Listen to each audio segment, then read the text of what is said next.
berat tanpa batas, gema di hati tak terbatas. Selain melawan Australia di Sydney, tentu saja misi besar bahkan 100% lebih wajib dimenangkan adalah ketika menjamu Bahrain di GBK. Yap, kita pasti ingat betapa nyebelinnya mereka saat jadi tuan rumah, plus segala drama yang terjadi setelahnya. Termaksud ya, ketika menjelang hari-hari pertandingan ini, walah asli tambah nyebelin. Dan perihal laga di GBK, war tiketnya udah bisa dimulai dini hari, Selasa 4 Maret 2025 dengan berbagai kategori. Jelas mengacu pada yang udah-udah, bisa dipastikan tiket timnas walaupun naik agak mahal, tapi tetap aja bakalan ludes. Hal yang membuat Bahrain diketahui tambah jiper, karena sebelum ini pun mereka sampai meminta AFC mengirim 8 orang untuk mengawasi jalannya pertandingan.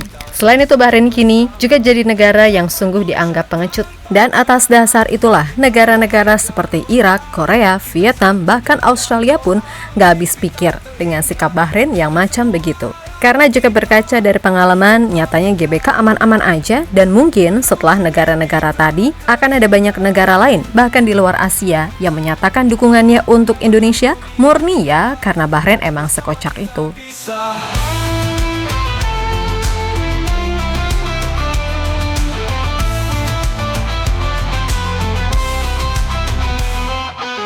Ayo bangkit Garuda, menuju mimpi tak terhingga. Damainya dunia kita, bersama kita bisa. Bahrain, oh Bahrain, kini benar-benar harus siap merasakan segala imbas karena dalam tanda kutip sengaja cari masalah ke Indonesia. Memang di AFC, posisi Indonesia ini lemah karena nggak punya ordal, kasarannya gitu. Beda dengan mereka yang bahkan ketuanya pun orang Bahrain gitu loh. Jadi ya pasti mereka pede segala pengajuan yang diajukan bakal di ACC. Yap, meskipun begitu, jelas Indonesia ini nggak seremeh yang mereka kira. Terlebih, kekuatan netizen ini loh yang waduh mantap betul kalau bersatu. Dan terbukti setelah apa yang dimau, sama si Bahrain ini belum ada yang ACC, malah yang ada, AFC pun sekarang lebih condong ke Indonesia, kan gitu. Yap, di luar dari semua itu, ada kabar bagus ketika war tiket Timnas Indonesia versus Bahrain akan dibuka Selasa 4 Maret 2025. Yang mana harga tiket sesuai kategori yang ditentukan. Walaupun agak mahalan, tapi sesuai prediksi, kalau tiket bakalan tetap ludes mengingat ini adalah laga yang sangat krusial. Dan untuk harga, bisa kalian lihat sendiri sebagai berikut. Ayo bangkit Garuda, menuju mimpi tak terhingga. Damainya dunia kita, bersama kita bisa. Lebih lanjut, mengetahui sikon yang ada termaksud atmosfer ngeri GBK yang bahkan menurut timnas Arab ketika itu sangatlah gila, diketahui makin membuat Bahrain menjadi-jadi. Karena sebelum ini pun, selain kabarnya minta pakai rantis, mereka juga minta pihak AFC mengirim 8 orang untuk mengawasi jalannya pertandingan. Ya pokoknya full ribet deh Bahrain, dan melihat masalah ini yang kayaknya makin berlarut-larut, pada akhirnya jelas mengundang beragam tanggapan. Di mana tak sedikit negara-negara yang benar-benar mendukung Indonesia bisa menang serta udah ngunci tuh mulut si Bahrain.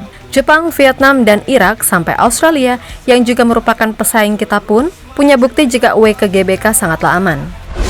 Pun begitu sama Vietnam yang kita tahu adalah salah satu rival bubuyutan dari ASEAN. Itu pun juga mengaku enjoy-enjoy aja ketika away ke sini. Dan Irak, tim yang udah bolak-balik ngalahin kita. Tapi nyatanya juga nggak ada masalah. Malahan nih, salah satu media Irak yaitu @irakis_ir secara yakin menjagokan timnas Indonesia akan lolos Piala Dunia 2026. Di mana asumsi ini muncul berdasarkan gebrakan yang dilakukan Ketua Umum PSSI Erick Thohir. Yap, menurut media tersebut, semenjak Pak Erick memimpin PSSI sejak awal 2023, program naturalisasi pemain menjadi lebih intens. Pemain-pemain di Eropa yang memiliki darah Indonesia berhasil diyakinkan untuk memperkuat timnas Indonesia.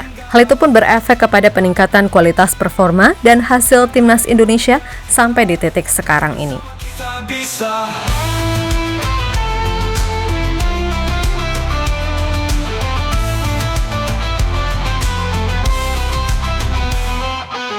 Ayo bangkit Garuda, menuju mimpi tak terhingga.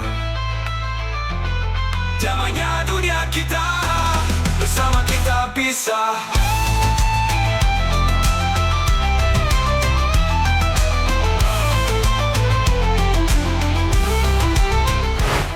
Di sisi lain, soal laga melawan Bahrain, kayaknya tetap bakal berlangsung dengan intensitas tinggi deh. Ya, menurut Justin Hubner, sebagaimana dikutip dari Kumparan, pertandingan versus Bahrain akan ia jadikan sebagai pertandingan untuk menunjukkan seberapa tangguhnya Indonesia, terutama saat di GBK. Dan Hubner jelas nggak lupa dengan kejadian di pertemuan pertama di markas Bahrain yang ketika itu berakhir imbang 2-2. Melawan Bahrain, saya ingin mempersiapkan diri dan melakukan segalanya untuk laga tersebut. Saya ingat apa yang terjadi di laga terakhir dan saya tidak akan lupakan itu.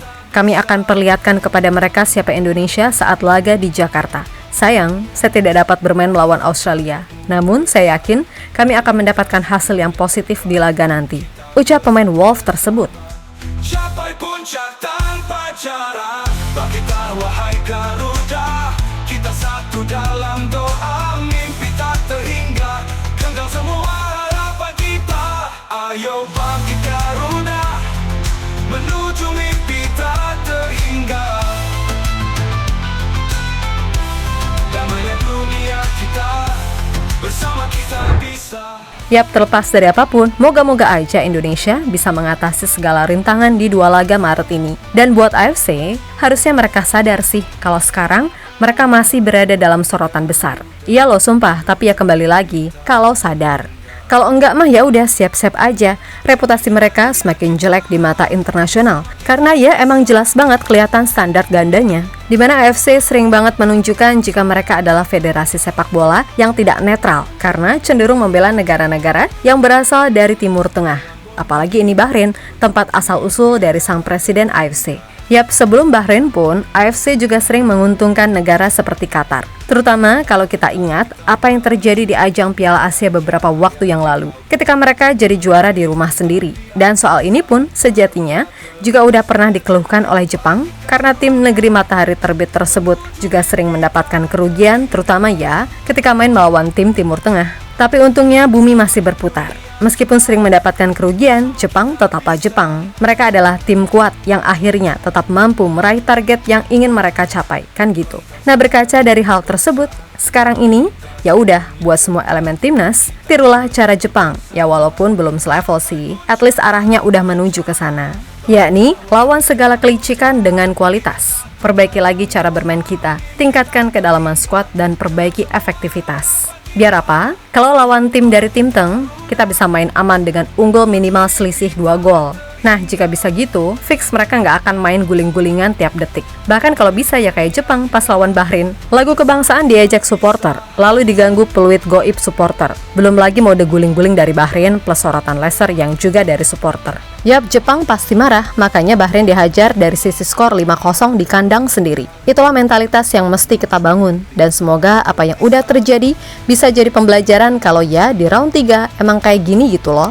Apalagi kan kita punya banyak pemain baru yang pasti belum tahu nih modelan Timur Tengah kalau main gimana. Nggak inget apa? Pas Misil Girls main lawan Bahrain, kaget setengah mati. Ini apa? Senggol dikit reaksinya, amboy udah kayak digebukin sekampung.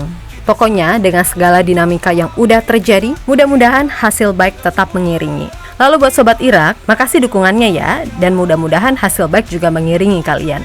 Kemudian untuk semua elemen timnas, tetap semangat dan sukses selalu. Oke, kita Garuda. Damainya dunia kita, bersama kita bisa.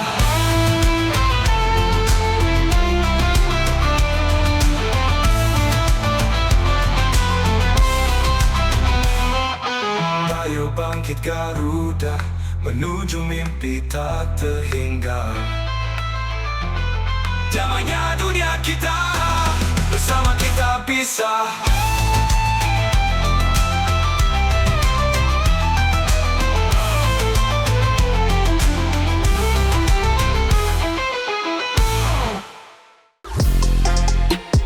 Halo, izin iklan sebentar ya guys. Jadikan ruangmu bernuansa timnas. Temukan beragam poster dinding, sepak bola dan timnas dengan desain menawan, kualitas premium dan harga yang tidak akan menguras kantong. Segera klik link Shopee di deskripsi video ini dan dukung timnas dengan sepenuh hati. Mulai dari dinding rumahmu.